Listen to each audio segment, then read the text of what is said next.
It's good to be with you, Sean. Good And to let's see you, Governor. start in. Look, everybody is familiar with your success as an actor and a director, right? I was going to read the list of your films and awards, but we'd be here all day.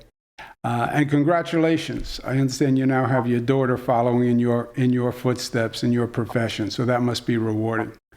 Yeah, But both of my children have started working in film, and both are extremely talented. I'm very proud of them. well, that's great. And you know what? I think when a child goes into the same profession as their parent, it's an inherent endorsement of your role model. So good for you. But what many people still don't know about you, I think, is the work that you've done with not-for-profits, the voluntary work, and the fact that you started your own not-for-profit called CORE, Community Organized Relief Effort. And I believe you started CORE right after 2010, after the crisis in Haiti, if I'm not mistaken. Uh, That's right. We went down to Haiti, kind of ragtag group with the intention of staying for about 2 weeks because we were principally going to be distributing intravenous pain medication to the hospitals and clinics that were doing trauma care. And once there, it was an impossible place to leave. It was one of these stories of an extraordinary resilience of the people, and also a feeling that we could fill a gap. It seemed to me that a lot of the NGOs were not working in with the urgency that that situation required, and so we felt that it was almost like taking the sensibility of filmmaking, which is that the set has to be ready yesterday, and we got to get this done. And I'm bringing it to a higher stakes yeah. situation. And you've been active with CORE since Haiti also, right? You've done a lot of work. Yeah, so as you know, we went from a team of about seven in terms of our continental U.S. staff to 3,000 during the COVID response, starting with testing and then transitioning into vaccination. But we've been all over the United States in natural disasters, and continue in Brazil, in India, in the U.S., Puerto Rico, Bahamas, Haiti, Wow. and now significantly in Ukraine, Poland, and Romania. Beautiful. And one thing I want to mention, Sean, you did great work for us here in New York during COVID. And one of the things that really impressed me about you is you were hands-on. You were on the ground. I remember we met during the really dark days of COVID in Manhattan. The streets were empty. Nobody was around. And you showed up and mobilized and got to work. And it wasn't that you were delegating. You were there. You were there when it was hard to be there. So I was really impressed by you with that. And Well, that, if I may, the criteria by which CORE often operates, especially in a widespread disaster, or in that case pandemic, is really where we think we can find good partnership and governance. And you were a leader locally, statewide, but really on a national and, in fact, international scale. So we were very happy to be part of that. And as you said, it was a beautiful time of year, and it was sort of haunting to walk outside. I mean, it had a haunting beauty to it because you knew that it represented, and there was the emptiness of the streets represented a warranted fear throughout the city. I'll never forget it. yeah, no, me neither. And you're right. That the word fear is right. It was just frightening to be out of control that way, to be living the unimaginable. But anyway, God, pray to God that never happens again, and pray to God that we're better prepared for the next crisis that we face. Let me ask you this. You've gone to Ukraine a few times now, and you're doing a documentary. Can you talk to us about that? Yes, it started. It was so strange because I had been approached by a friend of mine, somebody I had sought to make documentaries on other subjects with in the past, and for whatever reason, we didn't, find that subject that we felt we would do best.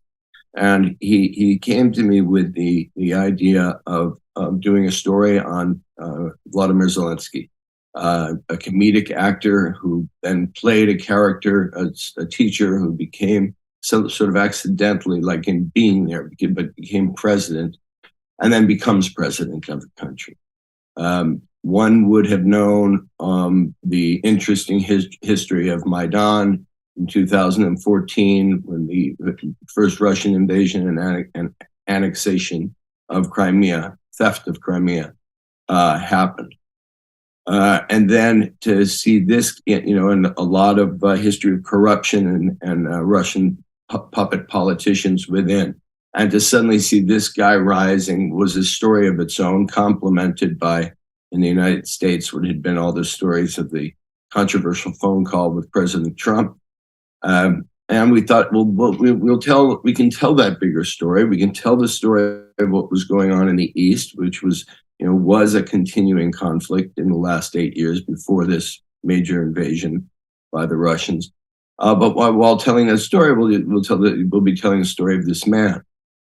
And it was COVID that kept us, because we had our first meetings with President Zelensky by Zoom, and he seemed willing to let us come have some access to his life as president in Ukraine. And then we were paused because of COVID. And even when we could travel to be around a head of state where the security related to the infectiousness of the virus was not going to be possible. And so what happened in the interim is that Putin got it in his head that mass murder was a good idea, and started building up his troops on that border. And we sort of accidented into that bigger story. We had made a trip last November, was the first shooting trip. We did not see Zelensky on that trip. But then we went back in February, and I was there for 5 or 6 days, awaiting a meeting with him. And that meeting ended up happening we woke up the morning of the invasion and went. Wow. And were able to sit with him for a short time on that first day. Wow. And then later he gave us, extended access in trips that followed. Wow. Of all the trips, and you were all prepared, but what struck you most? What did you find? What were you most surprised by during your visits? What we found, I think all similarly, was that feeling that we are hardwired to believe is in us about a united country. We call ourselves the United States. We haven't had access to that feeling in a very, very long time. And in fact, it's so fragmented now, you really don't know where the world, where our role in the world is going to fall.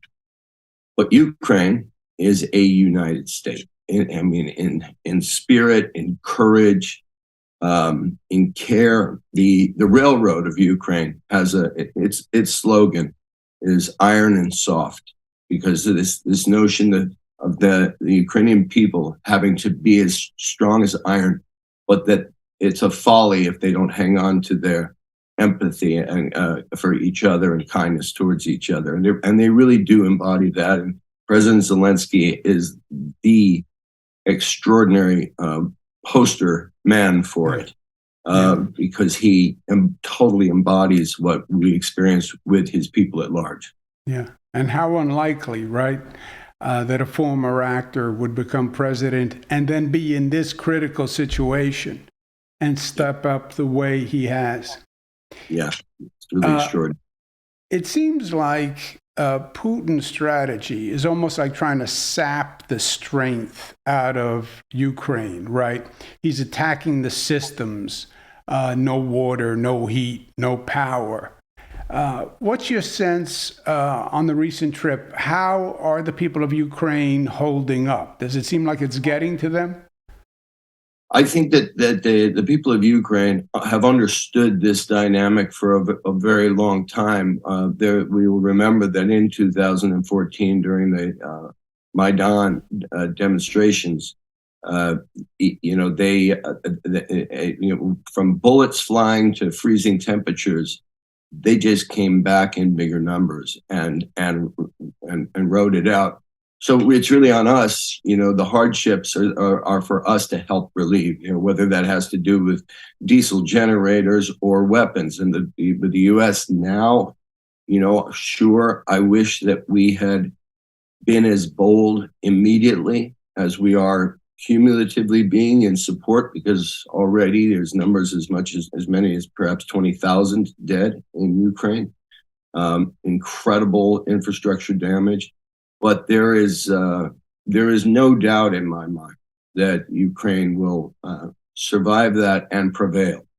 It's always been my feeling that our national conscience is going to have to accept that perhaps we let too many people die and too much damage be done, though we are now escalating the support, especially in air defense and ammunition. Yeah. One of the things I'm curious about, Sean, is, a lot of European countries have been there, have been showing up, their leaders have been showing up. Have you gotten a sense, do the people of Ukraine think that the United States has really stepped up, or have we been slow, or do they think we should be doing more? Do you get any sense of that? The first thing Ukrainians will express to you is deep and genuine gratitude for the support that the United States has offered, and the Biden administration, the president himself. That said, there is a secondary bewilderment that they express. What are we doing wrong? Why aren't we getting the help we need at scale, at the speed that we need it to be able to save our lives and our country? So it's really both things exist. Neither expresses any kind of an anger or a negative judgment. Is something so kind, again, iron and soft. This is to the man or woman. It's a very typical conversation to have, just to hear first the deep appreciation, and then secondarily, is somebody not getting what we're going through here, that it's only on this level? Yeah.